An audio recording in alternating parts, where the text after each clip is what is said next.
लोकसभा चुनाव में उत्तर प्रदेश में इंडिया ब्लॉक द्वारा भारतीय जनता पार्टी के खिलाफ महत्वपूर्ण बढ़त हासिल करने के साथ खाली हुई 10 विधानसभा सीटों पर उपचुनाव में कड़ी प्रतिस्पर्धा देखने को मिल सकती है।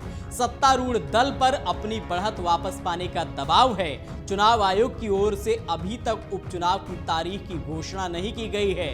हालांकि समाजवादी पार्टी और कांग्रेस ने घोषणा की है कि वे इंडिया ब्लॉक के तहत यूपी विधानसभा उपचुनाव एक साथ फिर लड़ेंगे।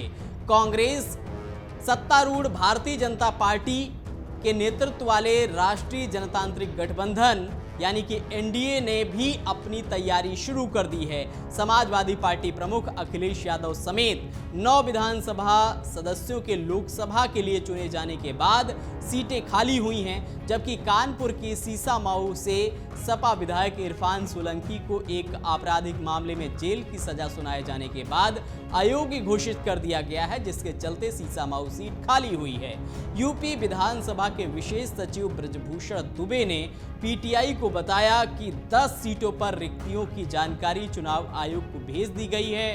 प्रक्रिया के मुताबिक इन सीटों पर 6 महीने के भीतर उपचुनाव कराने होंगे। 2022 के यूपी विधानसभा चुनाव में इनमें से 5 सीटें समाजवादी पार्टी ने जीती थी, जबकि 1 सीट राष्ट्रीय लोक दल को मिली थी। तो 1 सीट एसपी के साथ गठबंधन में थी और अब एनडीए का हिस्सा है। 3 सीटें बीजेपी को मिली थी और 1 सीट बीजेपी की सहयोगी पार्टी निषाद पार्टी के खाते में गई थी। उपचुनाव के नतीजे राज्य विधानसभा में बीजेपी के लिए संख्यात्मक रूप से महत्वहीन होंगे, जहां उसके पास आरामदायक बहुमत है।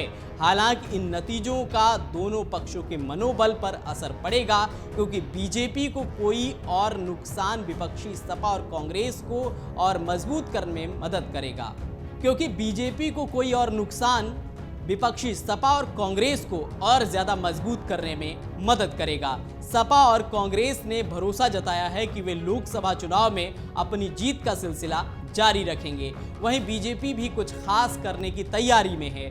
नेताओं के अनुसार उपचुनाव दोनों गठबंधनों के लिए अपनी विश्वसनीयता बढ़ाने के लिए महत्वपूर्ण होंगे। बीजेपी के प्रदेश मीडिया प्रभारी मनीष दीक्षित ने पीटीआई से कहा है कि एनडीए पूरी ताकत के साथ विधानसभा उपचुनाव लड़ेगी, कहीं कोई दबाव नहीं है। बीजेपी के कार्यकर्ता जनता की सेवा और चुनाव के लिए हमेशा तैयार रहते हैं। एनडीए में शामिल दलों को सीटें देने के सवाल पर उन्होंने कहा कि यह पार्टी नेतृत्व तय करेगा, लेकिन संगठन और सरकार के स्तर पर हमने पूरे जोश के साथ चुनाव की तैयारी शुरू कर दी है। जब समाजवादी पार्टी के मुख्य प्रवक्ता और राष्ट्रीय सचिव राजेंद्र चौधरी से इस बारे में पूछा गया तो उन्होंने कहा कि सभी रिक्त सीटों पर उपचुनाव की तैयारी शुरू कर दी गई है और हम कांग्रेस पार्टी के साथ गठबंधन करके चुनाव लड़ेंगे। पार्टी कार्यकर्ता पूरी ताकत लगाएं और जीतें। लोकसभा चुनाव में प्रबंधन के लिए बनी कमेटी इन 10 सीटों पर तैयारी कर रही है और संसद सत्र के बाद राष्ट्रीय अध्यक्ष अखिलेश यादव इसके लिए नई कमेटी बनाएंगे।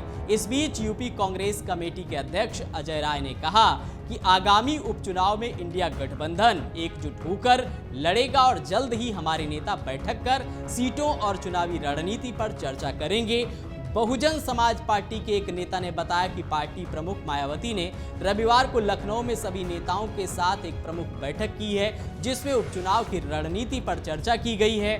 2024 के लोकसभा चुनाव में इंडिया ब्लॉक ने राज्य की 80 में से 43 सीटें जीती, जिसमें से 37 सीटें एसपी और 6 सीटें कांग्रेस के खाते में गईं। दूसरी ओर सत्तारूढ़ भारतीय जनता पार्टी ने 33 सीटें जीती, जबकि उसकी सहयोगी राष्ट्रीय लोक दल को 2 और अपना दल एस को 1 सीट मिली। इस चुनाव में बसपा का खाता नहीं खुला। बीजेपी और उसके सहयोगियों ने उत्तर प्रदेश में 2014 के लोकसभा चुनाव में 73 और 2019 में 64 सीटें जीती थी। 2022 के उत्तर प्रदेश विधानसभा चुनाव में बीजेपी ने अपने सहयोगियों के साथ कुल 273 सीटें जीती थी। उत्तर प्रदेश विधानसभा की वेबसाइट के अनुसार 403 सदस्यीय सदन में बीजेपी के पास 249, उसके सहयोगी अपना दल एस के पास 13, राष्ट्रीय लोक दल के पास 8, सुहेल देव भारती समाज पार्टी के पास 6 और निषाद पार्टी के 5 सदस्य हैं। मुख्य विपक्षी दल सपा के 103 और कांग्रेस के 2 सदस्य हैं। इसके अलावा जनसत्ता दल लोकतांत्रिक के 2 और बहुजन समाज पार्टी का 1 सदस्य है। लोकसभा चुनाव के साथ हुए 4 विधानसभा क्षेत्रों के उपचुनाव में 2-2 सीटें सपा और भाजपा को मिली हैं, लेकिन इन विधायकों ने अभी तक शपथ नहीं ली है। एनडीए के जो विधायक लोकसभा के लिए चुने गए हैं वे राष्ट्रीय लोकदल के चंदन चौहान, बीजेपी के अतुल गर्ग, अनूप वाल्मीकि और प्रवीण पटेल, निषाद पार्टी के विनोद कुमार बिंद, समाजवादी पार्टी प्रमुख अखिलेश यादव समेत पार्टी विधायक जियाउर रहमान, लालजी वर्मा और अवधेश प्रसाद लोकसभा के लिए चुने गए हैं। तो उत्तर प्रदेश में अब 10 विधानसभा सीटों के उपचुनाव की तैयारी जोर शोर से चल रही है, जिसको लेकर बीजेपी, कांग्रेस, सपा और बसपा सभी जोर लगा रहे हैं।